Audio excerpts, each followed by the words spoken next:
coming back with me, Shifatul Mardia, in the Sub News studio. Viewers should be careful and think twice before committing a crime, because now CCTV is everywhere. Seductive candidates by a housewife in the Padang State University village, which was recorded on CCTV and then went viral on social media. The perpetrator was arrested and handed over by her husband because her husband afraid of being caught by the police. The perpetrator then threw his offenders into the well at the mosque. Complete information on the theft case at the UMP 1 Sumatra campus, which caused the victim to suffer a loss of 40 million rupiah and 15 million rupiah. Okay, viewers, let's look at further information from my colleague Algi Fari. Good morning, Algi. Okay, thanks Siva.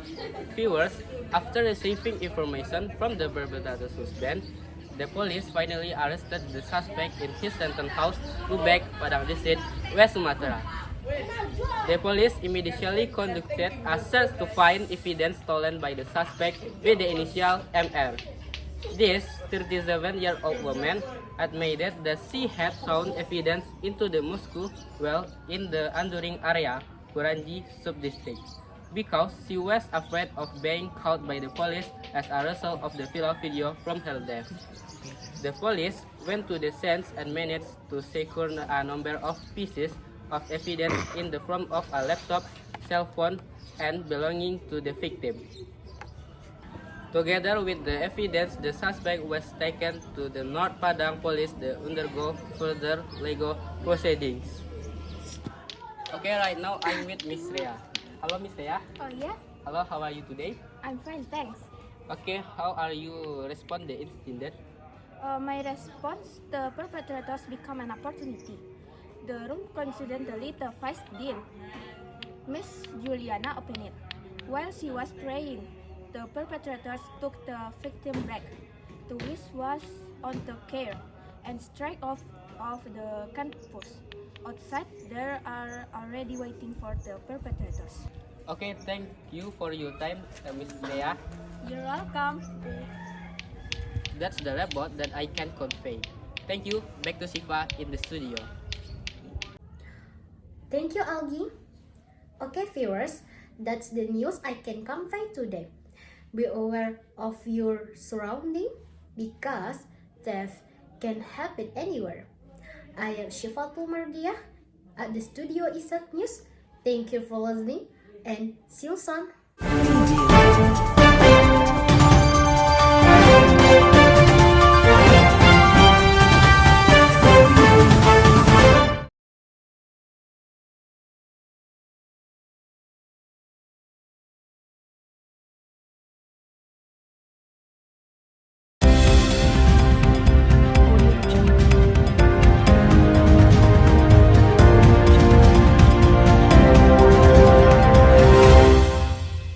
Good morning, viewers. For the next 20 minutes, you will be with me, Almira, on TV Read YouTube program, which discuss actual and reliable news.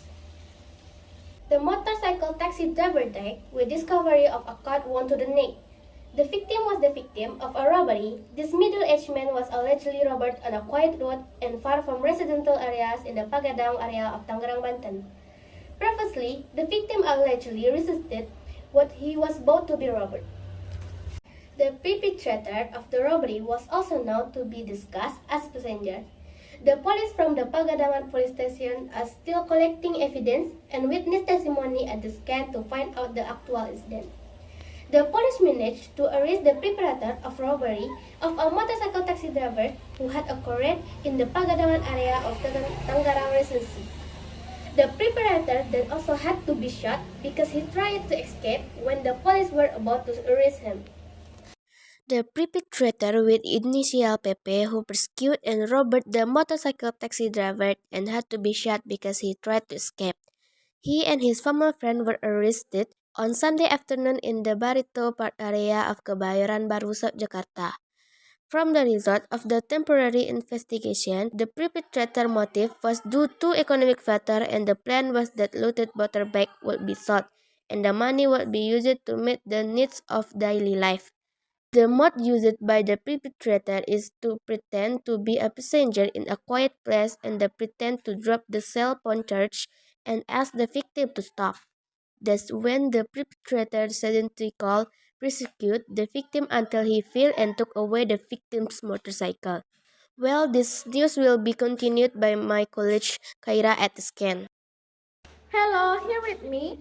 Well, I will invite viewers to take this directly with Ma'am Zahra, the eyewitness who was at the scan. Good morning, Ma'am Zahra. Good morning, Ma'am Kaira. Yes, thank you, ma'am. Can you tell me about what really happened? And Ma'am Zahra at that time was at the scan, yes? Yes, ma'am. I was at the scan when the robbery occurred. What is the chronology of the incident, Ma'am Zahra? Mr. SN is a bus object driver beside in the Long Paring Market. At 4:30 in the morning, he got a passenger asking to be escorted to the central Malang area. It turned out that after the trip, he directed the request to be escorted to the Kampung Ranjau area, Karangtengah Village, Pegadaian. The victim's job is motorcycle taxi driver around there, right, ma'am? Yes. That is the truth that the victim is reported to be a victim of robbery. Yes, it is true, ma'am. Mr. SN is a victim of robbery. There are traces of blood from Mr. SN. This is his location in Ranjau Village, Karangtengah Village. Then the victim was found there, ma'am. Where you showed me? The robbery incident was held, ma'am, but because the victim resisted. When he was injured, he ran in that direction, ma'am, about 300 meters to save himself with his face already bleeding in that direction, ma'am. Which way is the route from here to here? Is it really quiet here, ma'am, at night? This is the road between Ciaur Cemetery and Kadisaran village. It is indeed a quiet location here, ma'am. At night, here is there street lighting, ma'am? For the time being, there is no book. We are working on the existence of lighting on this road for our next security. From the knowledge of Ma'am Zahra, maybe Ma'am Zahra saw directly the perpetrators of the robbery. How many people, ma'am? I think it was only done by one person. For the perpetrator, has the police arrested or not yet booked? For the perpetrator is still not arrested and still under investigation book. Okay, well, thank you, Ma'am Zahra, for the information. God help you, ma'am. And for the resident in this area to be a more careful at night. I'm Kaira with back to the studio. Thank you, Kaira. Well, information for all Indonesian citizens to be more careful when traveling at night. Good morning, see you in the next news.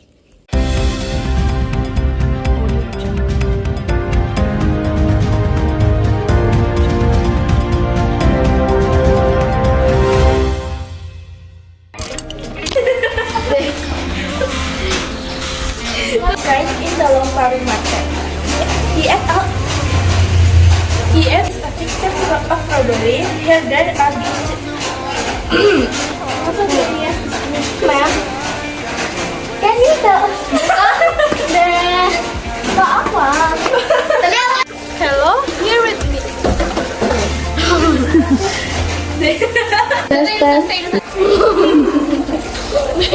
Udah.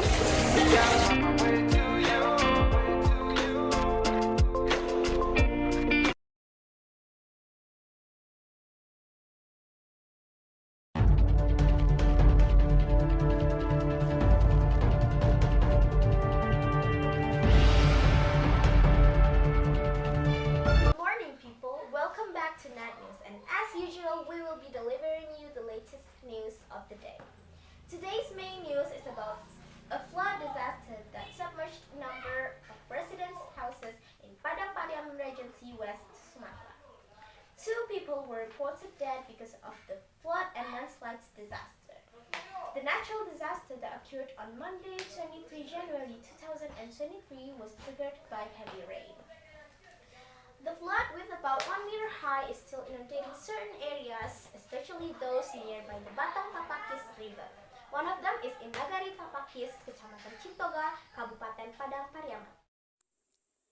From the data obtained, there are 11 out of 17 subdistricts in the area affected by the flood and landslides. The natural disasters that hit these subdistricts have caused around 50 houses to be damaged, 50 places of worship, around 7 hectares of agricultural land, and around 8 hectares of fish submerged.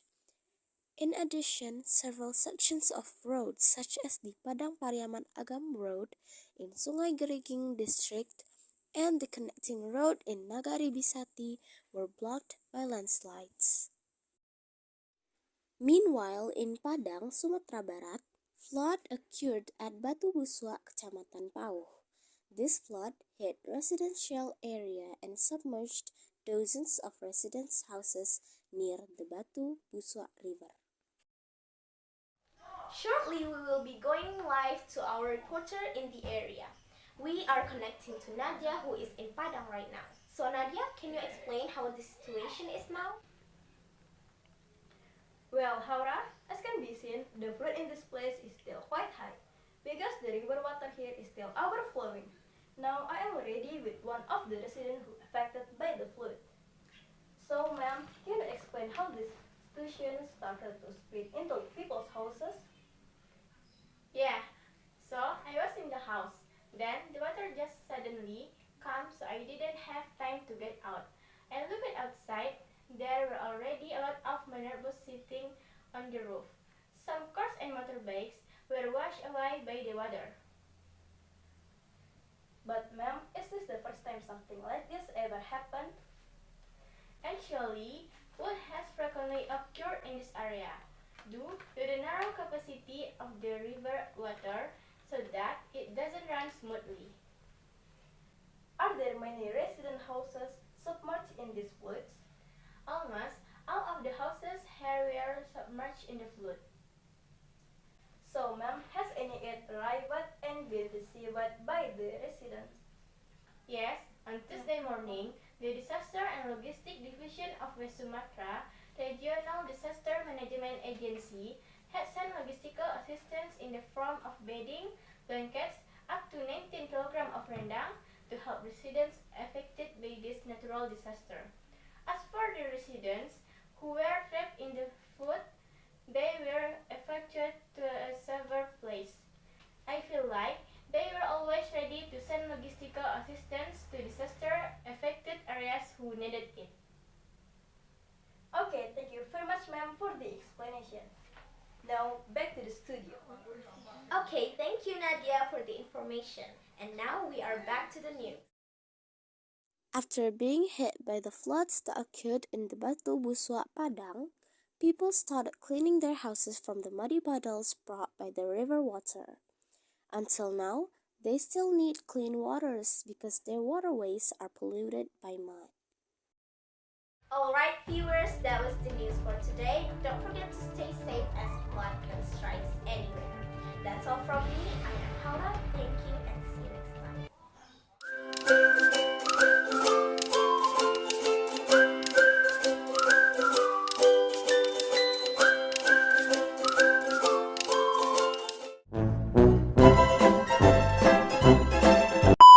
Haura, aduh, nama aku Haura.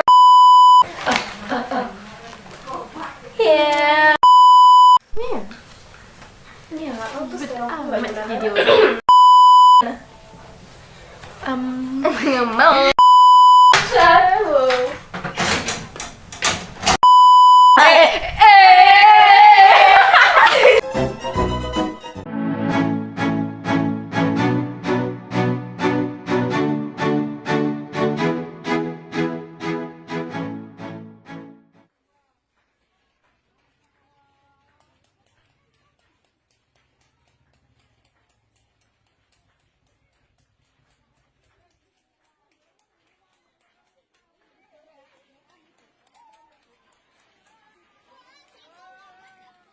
Good morning, viewers. Regarding info, we're back on the sidelines of your activities with me, Keisha Putih Azahra, who will provide the latest and the most up-to-date news January 8, 2023. Viewers, a tornado hit Gresik, East Java on Saturday, January 8, 2023. The incident left a number of buildings badly damaged. The tornado occurred in the Duduk Sampean district and Charme district, Gresik, East Java. Our reporter Naila Maifiza Ananda will report from the scene. Thank you, Keisha Putih Azara. Now I'm with Mr. Kapolsek Charme, E.K. Pemusgram. Okay, sir. Did the tornado really happen, sir? Yes, it's true that the wind was strong. It happened this afternoon, around 5 p.m. Two sub-districts were affected, namely Cerme and Satsampean. What was the impact of a tornado when it happened, sir? Strong winds hit the Satsampean district and Cerme district. Worst of all, in Cerme, hundreds of houses, MSME shops and public facilities were heavily damaged. Was there any damage caused by the tornado, sir? That strong winds also hit Gradek village and Tebalon village. In Tebaluan, portal and a gas station were damaged quite badly. Meanwhile, in Gradek village, only one house belonging to the head of Gradek village was damaged. Are there any fatalities due to the tornado, sir? A total of 196 houses in Gedangkulit village were badly damaged.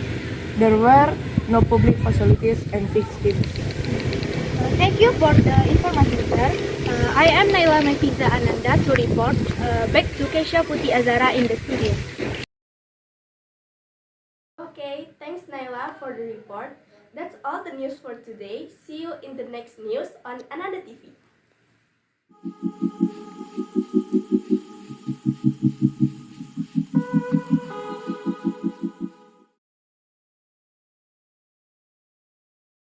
Good morning, you're watching South Sudan News. Hello viewers, I'm Raya Jihad as the presenter, brings the latest news for today. Harassing Lebanese women during Umrah, Indonesian citizen sentenced to 2 years, Indonesia protest to Saudi Arabia. Viral on social media.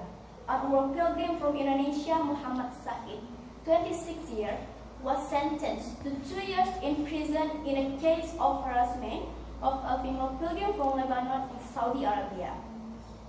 Director of Special Umrah and Hajj Development at the Ministry of Religion, Nur Arifin said, the Consulate General of Republic of Indonesia in Jeddah, Saudi Arabia had prepared a lawyer for Muhammad Said. The Twitter account @AkuHelempi, who claimed to be a family, said the perpetrator denied committing the harassment. Even though he was forced by the police there, he did not never admitted to the accusation. But there was a letter from there, told the embassy or something. To the head of Hajj and Umrah organization in South Sulawesi, and his statement made our family hard, wrote the account quote. According to an account claiming to be the perpetrator's cousin, even his family was beaten by Saudi Arabian police. Said did not move because he did not understand. At the time, the reporting woman was not there, until when the head of the trip went to the police station there. He said he had to be detained for about 5 days and then released, he added. He also asked that this case be straightened so that the time information was not confusing, because according to him, there were irregularities in this case. Okay, we will contact my colleague Aulia Rufina, who is at the Ministry of Religion, to interview Mr. Nur Arifin. To Aulia, we welcome. Thank you, Raya. I'm now at the Ministry of Religion. I will interview Mr. Nur Arifin for enrollment of this case. Okay, is there any progress in this case? We communicate with the head of Indonesian consulate in Jeddah. We received information that the Indonesian consulate in Jeddah was prepared lawyer to help is the law. Are there any difficulties and problems in this case? There was a rather heavy analysis because the preparator already gave a confession in court. That is the problem. From the information we got, the suspect family defended themselves. What do you think about the information, sir? We face two facts. The fact that one is person statement is not institution that has legal force. Then the other statement has a legal force. The family statement is okay to defend, but when we listen to the statement, at least I asked the head of Indonesian consulate in Jeddah. He is officially had a legal force, but undefended statement take place in court. Okay, what do you hope for this case to be resolved quickly? The hope is as an Indonesian citizen, we prepare the legal step according with what I said earlier. We contacted the Indonesian Consulate General in Jeddah to look for loophole to be able to provide legal assistance is to burn on those concerned. Thank you, Mr. Arifin. That's all from my interview. I'm Aulia Rufina. We return to the studio. Okay, thank you, Aulia. That's all the news for today. I'm Raya Jihan. Thank you for watching and have a great day.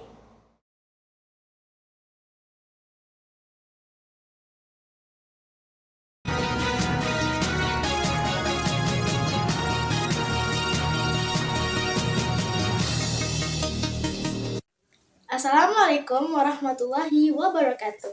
Good afternoon, viewers. I'm going to bring you some breaking news that will keep you company for the next 10 minutes this afternoon. I'm Gina Humeda. Here is the full afternoon news. The first news comes from the Minister of Education, Culture, Research and Technology, Mrs. Nadiem Makarim, who will plan to meet with a grade 1 student from East Nusa Tenggara Timur named Kaisar Archangelos Hendrik Nyono, or often called Nono tomorrow. The schedule follows up on Nono's achievement at the International Abacus World and shifted the position of Qatar and United States. He completed 15,201 files or 152,010 questions within 1 year in the form of virtual and listening in English. And now we have connected with Adelma Oktasafitri, who is currently chatting with Mrs. Nadiem Makarim. Yes, good afternoon, Adelma. Please read the information. Thank you, Gina. Okay, everyone, I'm currently with Mrs. Nadiem Makarim. Good afternoon, Mrs. Nadiem Makarim. Good afternoon, Adelma. How do you think of Nono, the boy from East Nusa Tenggara who won first place in the World Olympics? Regarding Nono, it says from East Nusa Tenggara. 3 days ago, he was on my calendar. Tomorrow morning at 10:30, he meet me. We have scheduled in the 3 days ago. After networking meeting with Commission at Senayan, Jakarta, I'm proud of a child who at his age has been able to get achievements that can make Indonesia proud. Thank you for your explanation. From Jakarta, Adelma Oktasafitri reports to the studio. Well, thank you, Adelma, for the information that has been submitted. Viewers, after we heard the achievement that has been achieved by Kaisar Archangelos Hendrik Nyono or Nono, the next achievement comes from the first junior high school season of Negeri 1 Ciawi, who won the Gold Charter Dance and went viral on social media. The following video footage was uploaded on several social media outlets.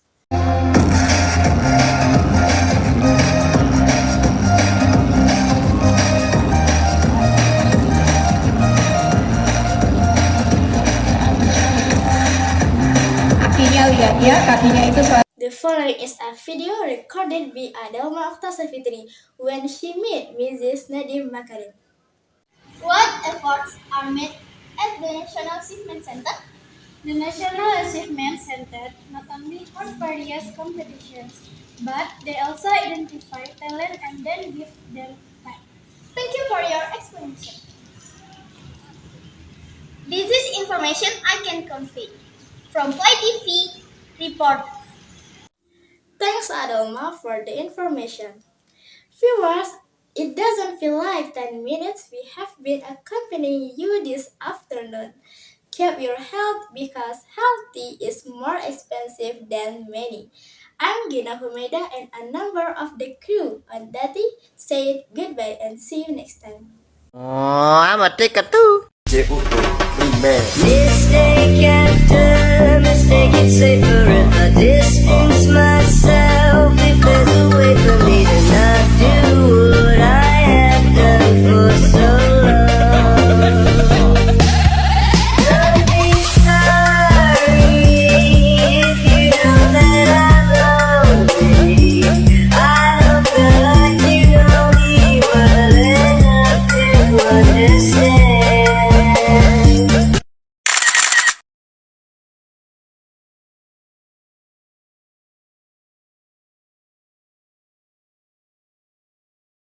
Morning everyone, I'm Raka Muhammad Nuron. I will bring news about the Minister of Religion who plans to increase the cost of Hajj to 69 million Indonesia rupiah. Minister of Religion Yakut Khalil Qomas discussed cost organizing the 2023 Hajj pilgrimage.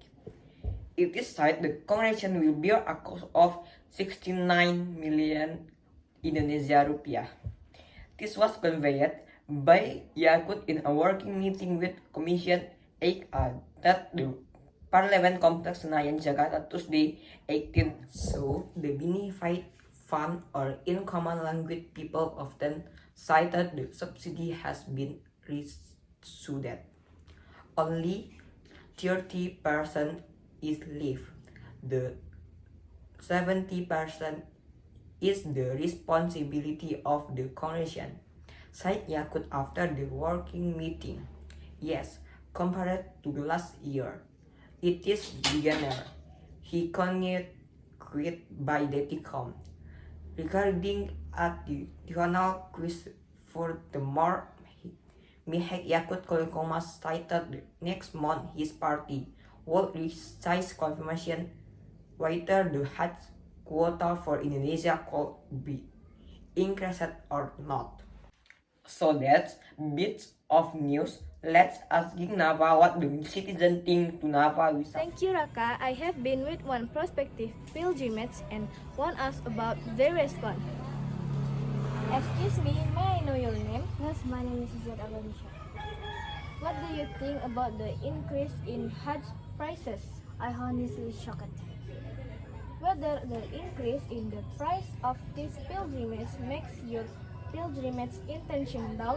Yes, because I saving a lot of money for a long time. Are you ready about this pilgrimage? I have not because I now have money for pay that. Okay, what are your expectations about this news? I hope the PR is a fight for the association of the people. Okay, thank you, Suzy. I'm Nafa as reporter. See you next time and back to all the news for today. I'm Raka Nuron. Thank you for watching and see you next time.